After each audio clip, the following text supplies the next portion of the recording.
এই ঘটনাটা বলছেন, তার মেয়ে তখন 13 বছর বয়স, বুঝতে পারছেন? আর তার বাবার নাম হচ্ছে সুধীর খাঁ। তিনি যখন মাধ্যমিক পরীক্ষা দেন, ম্যাট্রিক পরীক্ষা পাশ করেছেন, তখন তিনি পাবনায় ঠাকুর তখন লীলা করছেন, ঠাকুরকে যে অবস্থায় গিয়ে দর্শন করেছেন ওইভাবে ফটো এখনও ওনাদের সিংহাসনে আছে। বাড়িতে সিংহাসন, ওই ঠাকুরের ওই ওই ঠাকুর তো অনেকগুলো ছবি, অনেকগুলো প্রতিকৃতি, যেটা একটু ওপর দিকে তাকানো হাফ মানে পূর্ণবয়স্ক যেটা, ওই ফটোই ওনার ঘরে সিংহাসনে এখনও রাখা আছে। বলছে বাবা, আমার বাবার দুই ভাই, সুধীর খাঁ আর হচ্ছে রায়মোহন খাঁ। ওই ছোটো কাকাকে বললো, দেখ আমরা তো ওই ওপারের সম্পত্তি বিক্রি করে আনিনি, আমাদের আগের যে সম্পত্তি, প্রচুর সম্পত্তি, তাহলে তুই গিয়ে বিক্রি করে নিয়ে আয়। তা এখন ওই ছোটো ভাইকে পাঠানো হলো, আজ থেকে 65 থেকে 70 বছর আগের কথা। উনি গিয়ে আসছে না, মাসখানেক হয়ে গেছে, 1 মাসের বেশি হয়ে গেছে, আসছে না।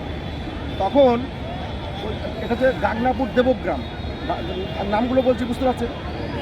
তো ওই সুধীর খাঁর মেয়ে, সে এখন শাশুড়ি হয়ে গেছে, এখন সে শাশুড়ি, তখন 13 বছর বয়স।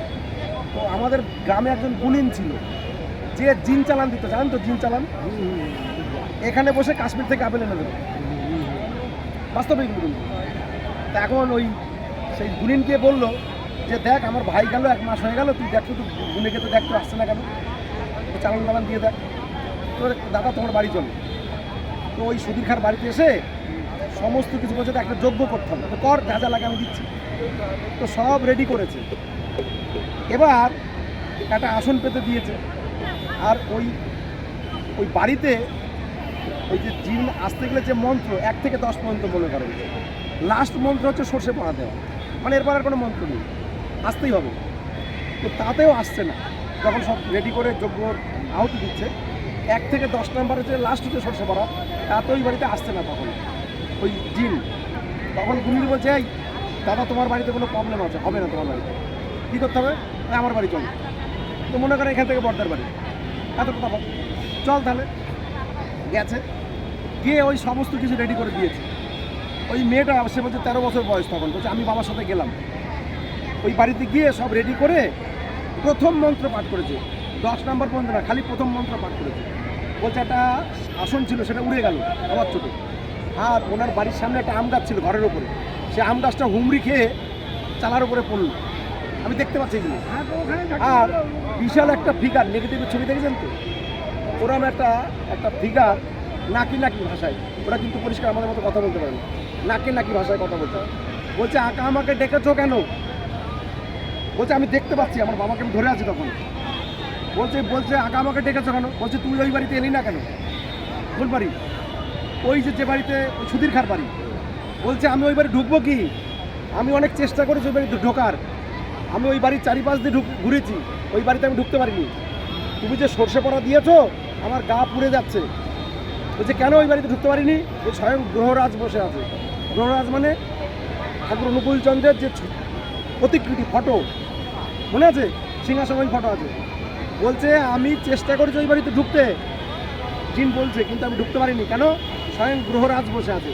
এই যে যখন এই যে এই ছেলেটি ওর বাবার গলা টিপে মারতে যাচ্ছে, ওর বাবা ওর গলা টিপে মারতে যাচ্ছে, ওই যে যখন ওকে নিয়ে গিয়ে ঠাকুরের সামনে গিয়ে ফটো প্রণাম করাচ্ছে, তখন নর্মাল বলো না, তখন নর্মাল হয়ে যাচ্ছে।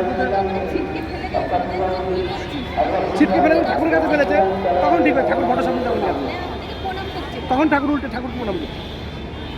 তাহলে ঠাকুর অনুকূলচন্দ্র বা তার যে আজকে আচার্য পরম্পরা, এরা কারা? ঠাকুরেরই লীলা বিগ্রহ, জীবন্ত বিগ্রহ। ঠাকুরকে বলেছেন, ঠাকুর হচ্ছেন শ্রীকৃষ্ণের লীলা বিগ্রহ। কে বলেছে? ওঙ্কারনাথ বলে একজন মহাপুরুষ আছে হুগলি জেলার দুমুদ্দা, ওঙ্কারনাথের নাম শুনেছেন তো? তিনি বলছেন ঠাকুর অনুকূলচন্দ্র হচ্ছে গিয়ে শ্রীকৃষ্ণের লীলা বিগ্রহ। বলছি ইষ্টবিতে নিয়ে আমার ক্ষমতা নেই, একমাত্র ইষ্টবিতে নিতে পারেন তিনি, নিতে পারেন তিনি। যে আমাদের বাড়ির পাশের বাড়ি ওই ওঙ্কারনাথের দুমুদ্দায় বাড়ি, শুনে না, এটার মধ্যে রেকর্ড করেন। তিনি ঠাকুরের কাছে দর্শন করতে এসেছিলেন যেদিনকে তিনি সাধনায় সিদ্ধি লাভ করেন রাম সীতা রূপে। তো দেখলেন দেওঘরে ঠাকুর অনুকূলচন্দ্র বর্মার ঠাকুর এসে গেছেন, তো ঠাকুরকে প্রণাম করতেন। এসে বলছে আপনি তো এসে গেছেন, আমি এখন কি করব, আমার কাজ কি? বলছে নাম দেন, নাম বিলিয়ে দেন। নাম বিলান লোকের কাছে। এবার উনি যখন যাচ্ছে, ভক্তরা জিজ্ঞেস করছে যে ঠাকুর অনুকূলচন্দ্র যদি ইষ্টভীতি নেয়, আপনি নিতে পারেন না? বলছে ইষ্টভীতি নেওয়ার ক্ষমতা আমার নেই, একমাত্র তিনিই নিতে পারেন। আর তিনি হচ্ছেন শ্রীকৃষ্ণের লীলা বিগ্রহ, তিনি ছাড়া আর কেউ নিতে পারেন না। তা আমরা যারা ঠাকুরের কাছে এলাম না, ঠাকুর ইষ্টভীতি প্রার্থনা ডিপির কাজ করলাম না, অবিন দাদা ডিপির কাজ করার কথা বলছে, এটা ডিপির কাজের ঘটনা বললাম। কিন্তু আপনারা সবাই যাবেন, সবাই ভালো থাকবেন। জয় গুরু বন্দে পুরুষোত্তম।